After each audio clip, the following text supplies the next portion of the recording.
So I'm glad to have this opportunity, Isabel, and everybody to share this presentation with you.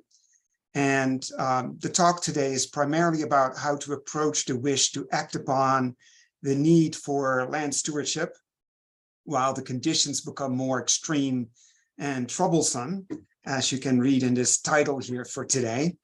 Therefore, about our attitudes and our endurance, our creativity, and the practicality of our choices, and also about principles and practices of stewardship.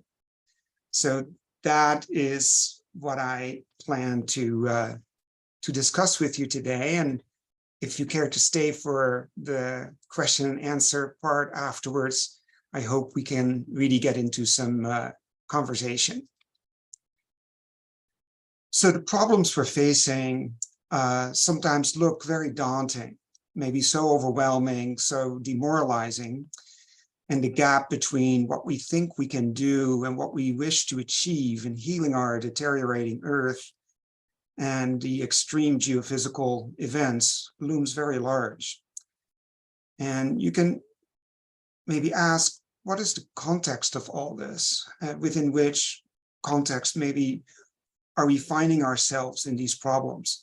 How we can see maybe these issues in a different light is a question that I want to raise. And how do we connect to the land?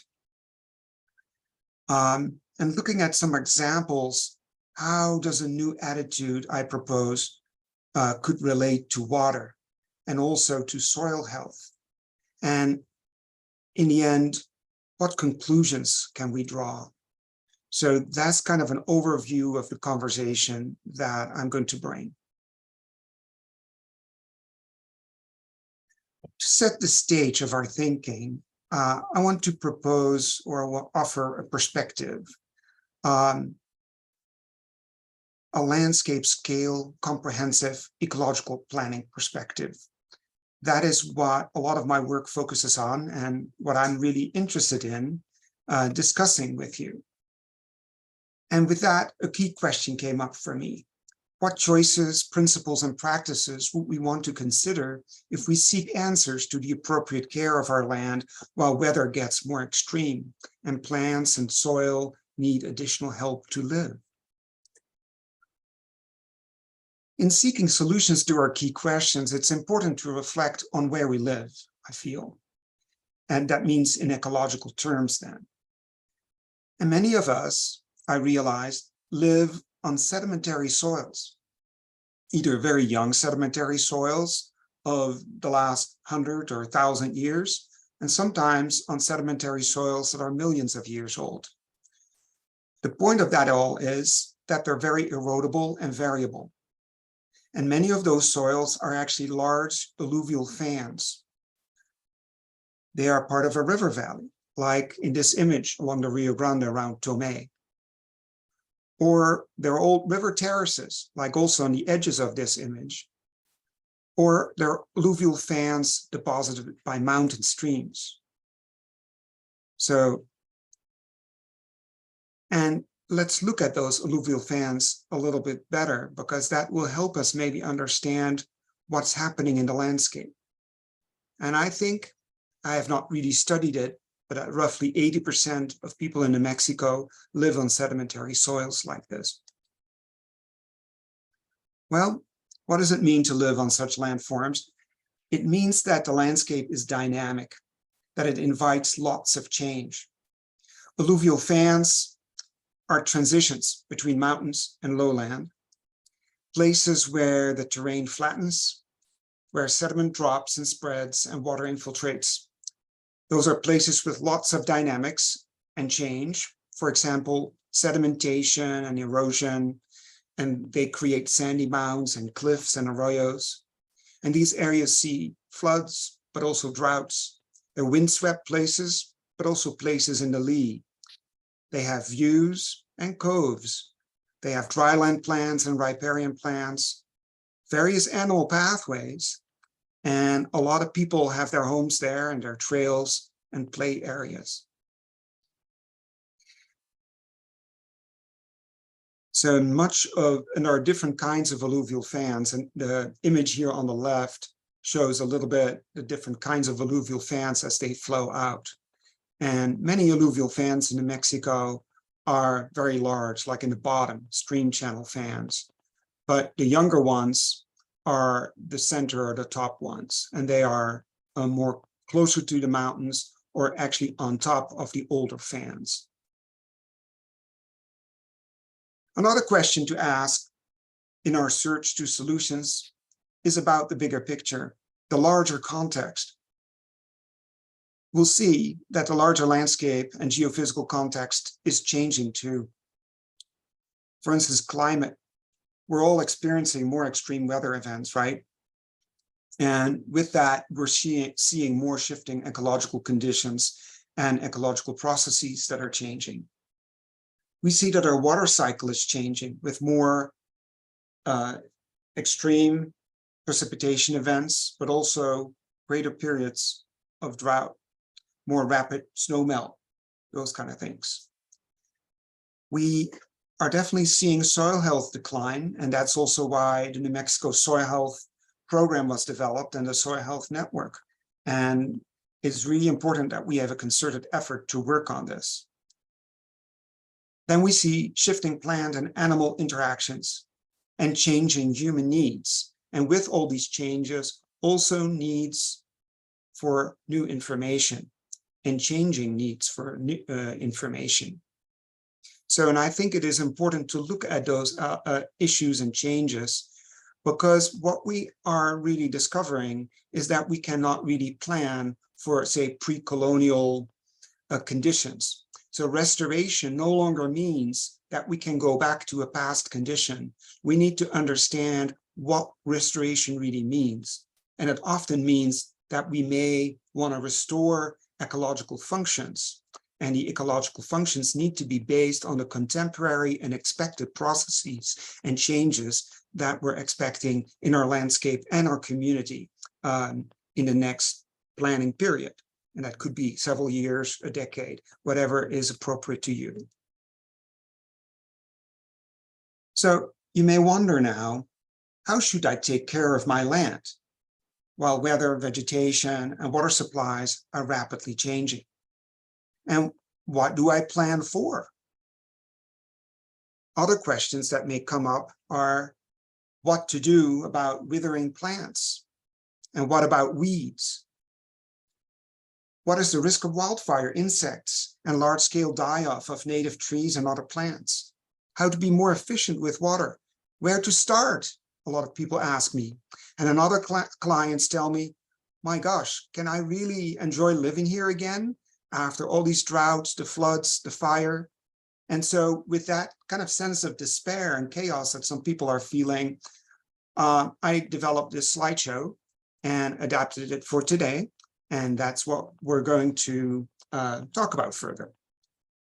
I hope it's hope-giving in that sense, because I think key in seeking answers is a positive, exploring attitude.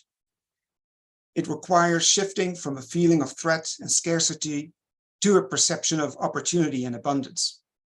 And my friend Brad Lancaster made a good play of words on this. He said that we all need to think abundance, and then he danced around on stage when he gave his presentations. And so this slide is like a show of abundance. We are now going to look at some key factors of this. And I think it's important when we think abundance that we first start by seeing it whole, seeing the landscape and the problem as a whole. Then we need to really focus on our connection to the land. How do we connect to land? And then I want to focus in, as I said, on water and how to spread slow and sink water, and soil health, how we cultivate soil health, how we retain it, how we harvest soil, grow it, especially where it's gone. So therefore, I want to focus a little bit about soil as a refresher for those who may know a lot about it, or maybe a new point for those who to whom this is all new. We're starting by seeing it whole at the bottom of this list that I just showed, and that's the foundation of our solutions, the soil health. But what is soil really? I'd like to express it as saying that it's an interplay between four spheres: the lithosphere, the mineral compounds, the atmosphere with gases and temperature, the hydrosphere of water, and the biosphere of fungi, plants, and animals. And this intersection, literally and figuratively, between those four spheres is the pedosphere, the soil ecosystem. And besides those four spheres, there are some additional external factors or forces that act on these processes that form soil. That's time, topography, and especially gravity in the topography, and the impact of people's activities. So now, these four spheres are not equally represented in the soil. Nearly half is inorganic mineral matter. The other half is water and air. That varies between how much water there really is in the soil, whether it is half between water, air, or more water that fills the air pockets. And a small fraction of it, at most around 5%, is organic matter. And that includes microorganisms, macroorganisms.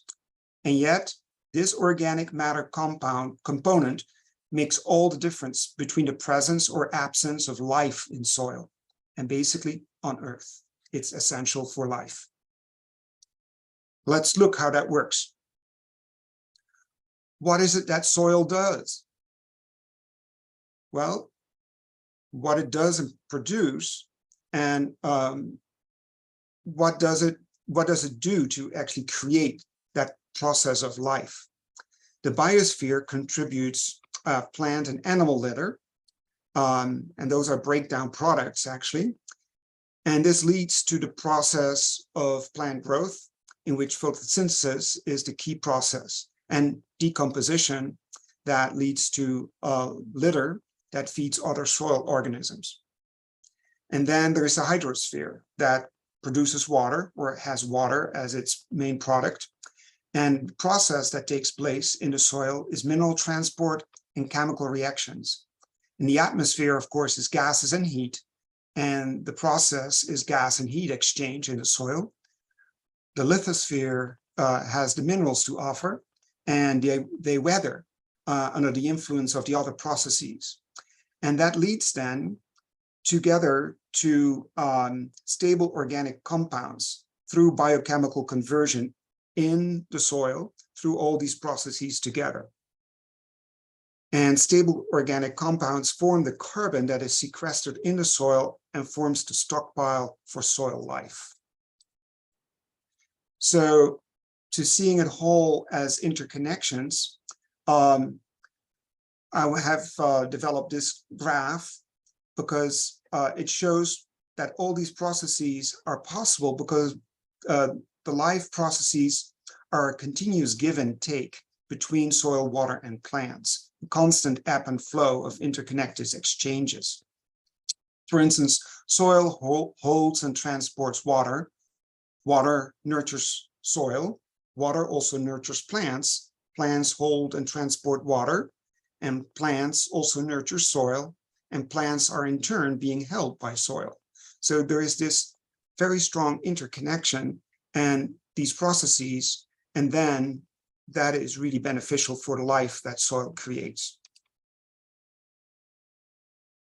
Now, knowing the bigger picture, I want to move us to ourselves, to looking at how we interact with all this, our connection with land and earth, and specifically what our attitudes could be and what choices we are confronted with.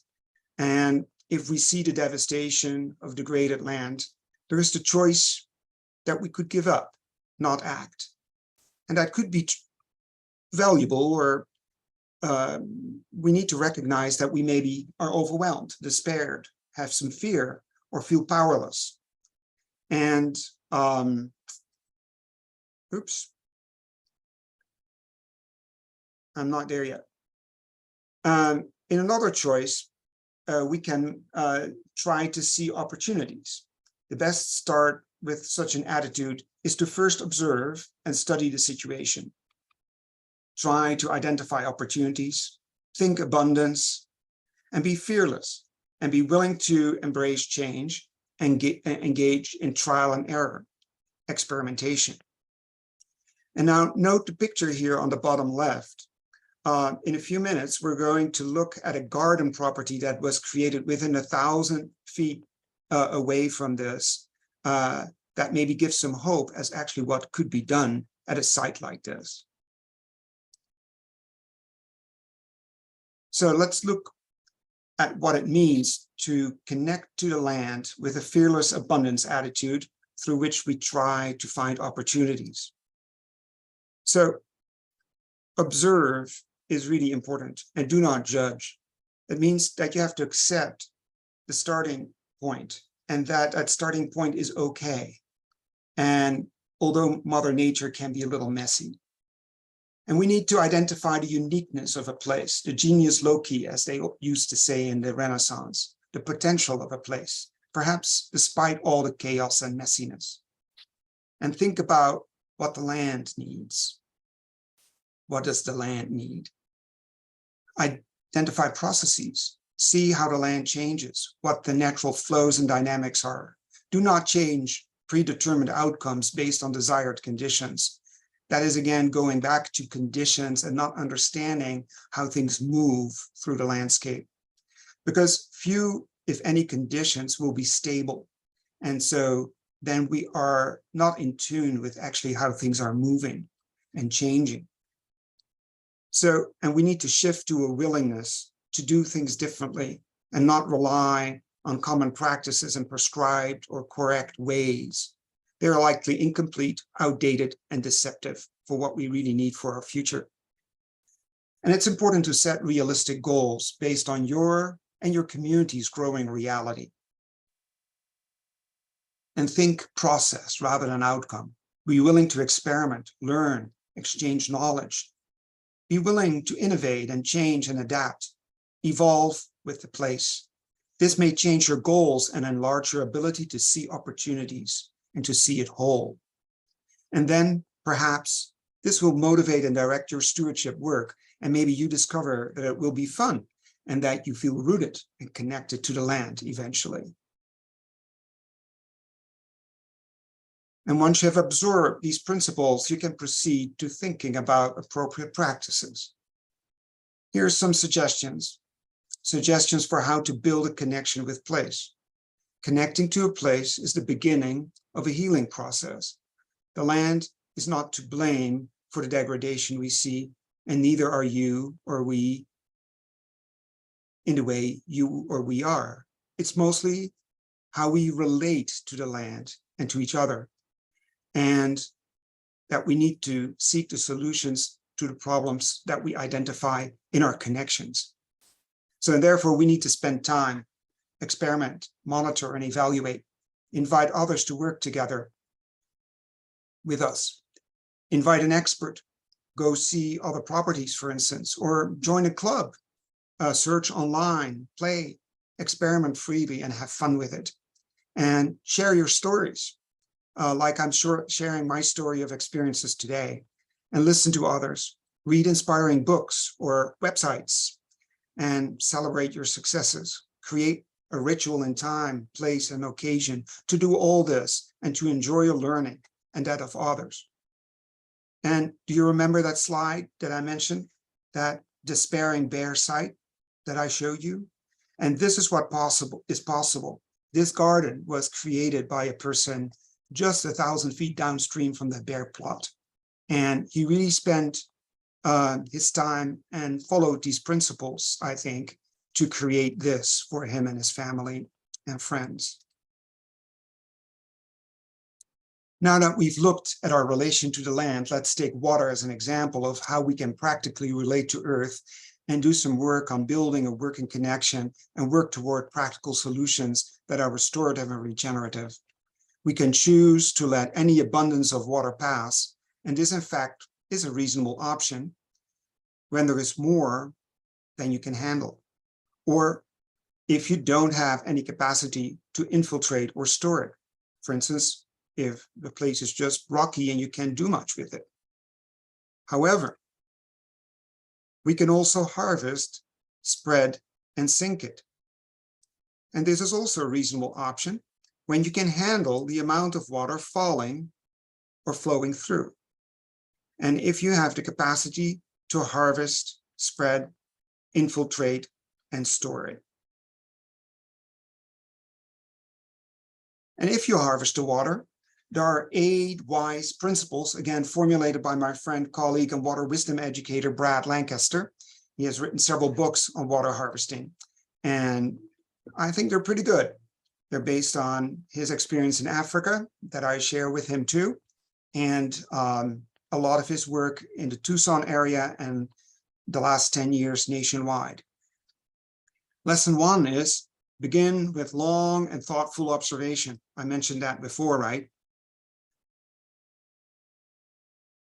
Use all your senses to see where the water and the sediment it carries flows and how it flows.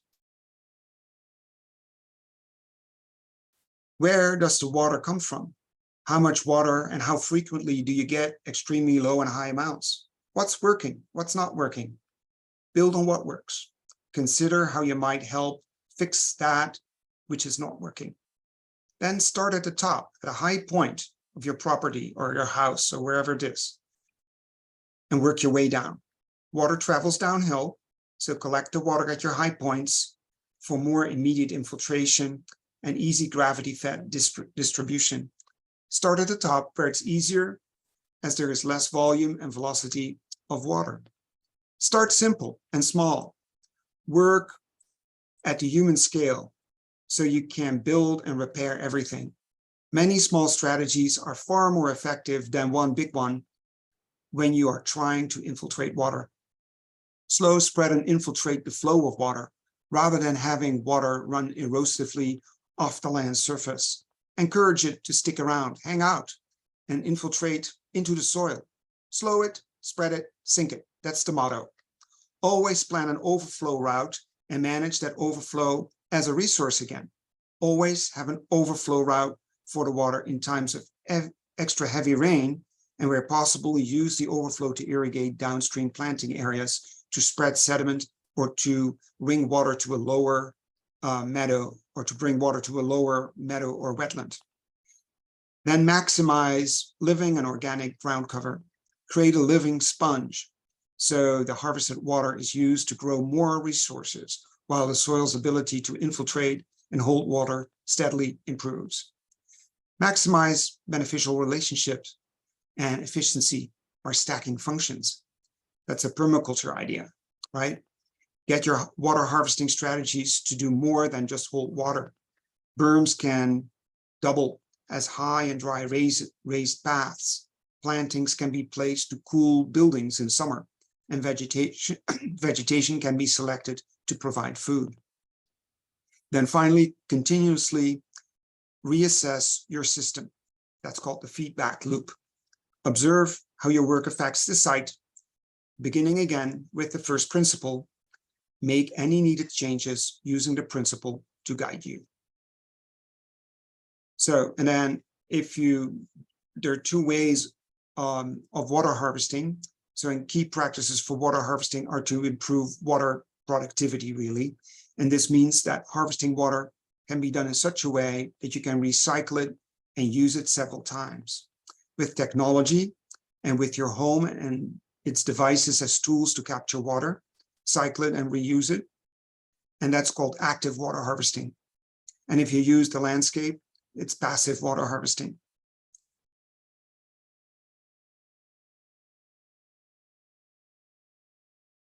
Now, looking particularly at the latter approach of landscape water harvesting, passive water harvesting, there are several practices I want to share as examples.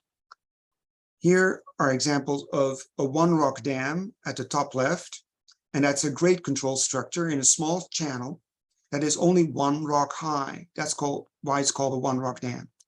It sits like a threshold in a channel at a critical place where you can and want to capture sediment and spread the water. Below it are wicker weirs, or a wicker weir. It's a grade control in a medium-sized channel at a place where you want to accumulate sediment and spread the water. Then top center is a media luna, a structure where you harvest water to lead it into a channel. And that's when then the wings of that media luna kind of curve down. If you actually curve it up, then you catch that water and spread it out. Below it is an image of a trinchera. That's a Mexican rock terrace, but any form of rock contour line or rock terrace can be used. But the trincheras are old and have proven to serve really well as structures that hold fine textured hill slopes with sheet flows and that accumulate sediment and water and stabilize crops. Then there are the so-called Sangha'i Bordo terracing, or in Kiswahili, Fanyaju. Those are structures that hold slopes with coarser, sandier soils that infiltrate, and the swale below catches depercolated water, and so that infiltrates into the lower terrace. And then there are cepas, and they're individually terraced planting bays, small earthen planting bays for trees like also agave and maybe small patch crops. All these structures and these techniques are indigenous of Mesoamerica, and they have been revived and reapplied in the last few decades here in Arizona and New Mexico. And especially Bill Zedek has applied and perfected a lot of those and are being used all throughout the Southwest. Let's move to soil. Soil health as an example of how we can practically relate to the land and do some work on building a working connection and work towards practical solutions that are restorative and regenerative. Again, we have two choices. We can let Mother Nature run its course or her course, and reasons might be that it's easiest maybe, and sometimes it's beyond our control or capacity to do much. Also, if soil is relatively healthy and the landscape context is not likely to degrade the soil, then maybe we don't have to do much. But in many cases, we might choose to conserve the topsoil and cultivate healthier soil. Well, why would that be? Soil is our cheapest and most effective growing medium in the landscape, of course. And as much as you can, it's really important to hold on to it and to cultivate it. Looking at topsoil, there are some principles for conserving and cultivating soil health. First of all, it's important to understand what forces actually degrade soil, what brings soil's quality physically down. Well, erosion is an important one, and erosion just happens. Soil is naturally carried off, and that's a natural geophysical process. It's subject to forces of water, wind, gravity, and disturbance by animals and humans, and people's implements. And key factors are rainfall intensity particularly, especially from raindrop energy that hits the soil. Then slope length and slope steepness, especially the force of gravity and terrain roughness come into play there. Vegetation and mulch cover, and natural artificial barriers. Some of them I've already shown. And then there is soil stability or aggregate stability and human practices that all conjure up the factors with which we have to calculate soil loss. Or if you influence them, you can actually hold soil in place. Well, accelerated erosion caused by people is not natural and should be avoided and cured. By mitigating these key factors, slowing the rainfall with low plant cover, mulch, organic or stone cover, manipulating slopes, slope interruptions are important there, such as sticks, plants, rocks, and they help spread water. And then we need to stabilize soils with various smart practices, techniques, and structures, and I'll talk about them pretty soon here. And then we can do plantings and maintain native perennial plants, shrubs, trees, herbaceous plants, and cultivate the soil. Improve soil stability, for instance, by using inoculums, rock structures, plants, seeds, etc. And this is where we can make a huge difference. And let's take a look at what principles and practices apply and how we do this. So first of all, I want to go to the 6 soil health principles, and many of you probably already know these.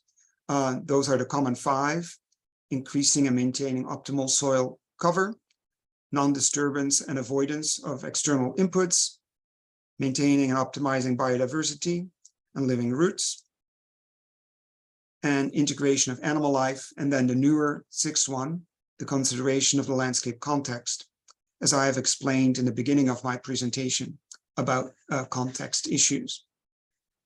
So some practices that apply in support of and in addition to these principles are soil stabilization practices with, for instance, contour treatments, such as contour wattling, like at the bottom left. It's a very old technique used by indigenous people, but also by, say, the highway department.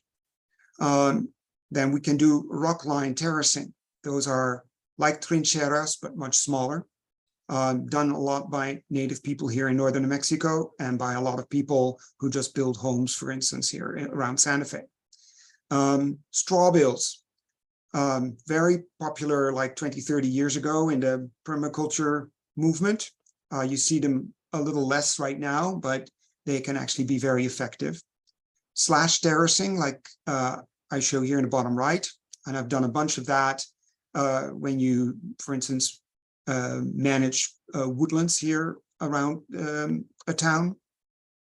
And then log terracing, using byproducts of wood thinning that you put on contour, catch sediment, and spread water.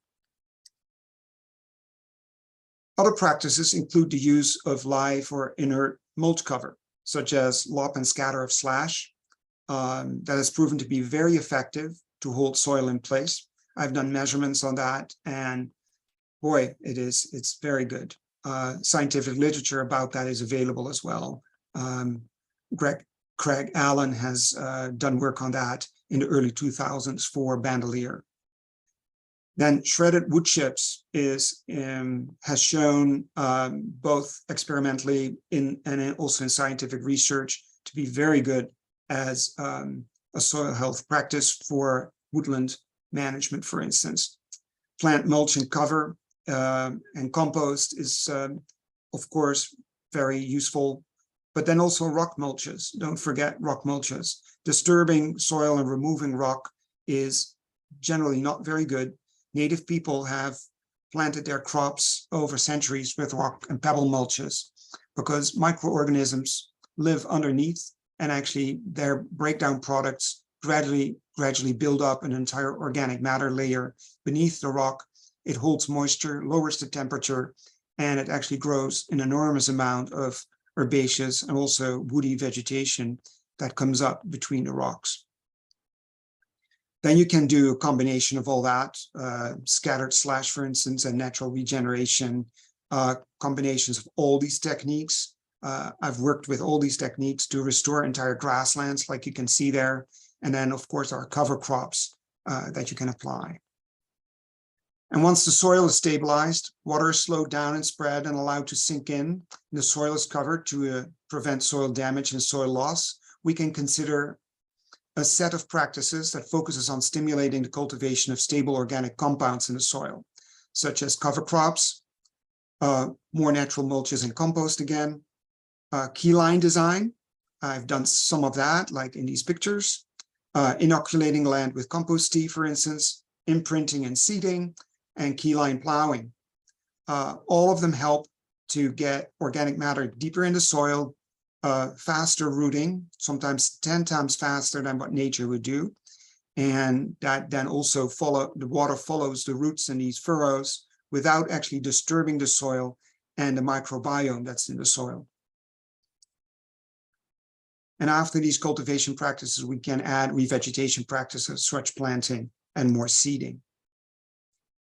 And then specific cultivation practices for continued soil development can be applied through strategic planned communities in the form of permaculture and agroforestry systems, like in these slides here, or maintaining existing vegetation strips, for example, along drainages, irrigation ditches, on terrace edges, on slopes, and along roads, and maintaining terraces and natural and formerly planted vegetation buffer strips in the landscape or in cultivation fields or orchards, like here in the bottom left.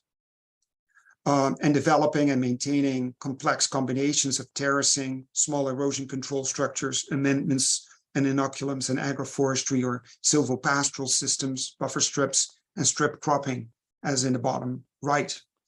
And that image is, I think, from somewhere in California, but many countries in the South, Nepal, Kenya, Latin American countries, have actually beautiful, exquisite examples of those combined systems.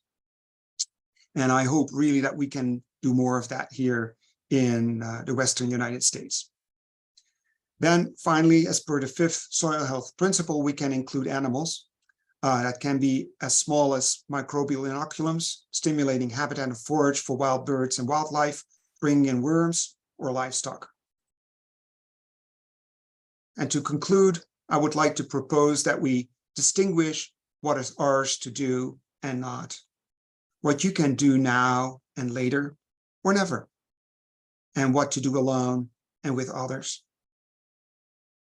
Another lesson to learn is what nature does better, maybe perhaps, and what is really needed for what we want, and whether you want what you want is natural, what nature really wants to do, whether we can emulate that, and whether it's feasible.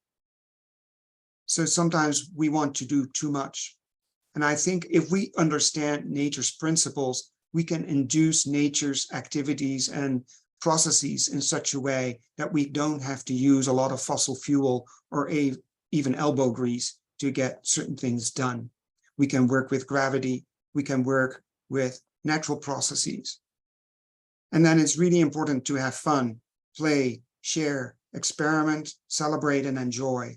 And therefore, we have to do it together. And I think all these principles really help you and us all to be rooted in place, to be one with the land and the plants, to start recognizing the genius of your place. Accept it and work with it, dance with it, think that abundance. If it's been stimulating and you would like some direction for where to look for more information, please consider these sources here. They are inspiring for me too. And I'll show you our Ecotone website on the next slide. But The Great Aridness of Bill DuBois is just one book. I mean, there are many that he wrote, and there are many other great books out there, but I just picked it out if you really want to be depressed first, but then have an uplifting ending of where we can go together. That's in that book. Mary Charlotte's Radio Cafe has wonderful podcasts that are hosted by the Quivira Coalition, and they give typically large landscape, big picture solutions and philosophies of successful landowners or communities that have done work along the lines of what I've presented. Then you may want to just Google things like terracing, rain gardens, agroforestry, permaculture, key line design, water harvesting, holistic management, source water management, or large-scale planning. And you'll inevitably come to sites that have a lot of the lessons learned and techniques that I've shared today. Then in terms of guidance for practices, there are two books by Brad Lancaster that I've definitely learned a lot about from, and that's called Rainwater Harvesting, Volumes 1 and Volumes 1 and 2. Google them and you will find them online. Bill Ziedijk, a friend and mentor and compatriot originally from the Netherlands, wrote a book, Let Water Do the Work. And that's really a helpful book to learn about practical techniques. A very old book, but I thought it was very helpful for me, was Biotechnical Slope Protection and Erosion Control by Gray and Leeser. It's from the 1980s, but it is very fundamental to understand how to work with soil and gravity and natural processes. And then there are various websites like you can see here. And then this is our Ecotone contact information. Well, it's been a pleasure to share these thoughts with you. And now let me know if you have any questions, please. And I hope we have some time for you to get maybe some questions answered here.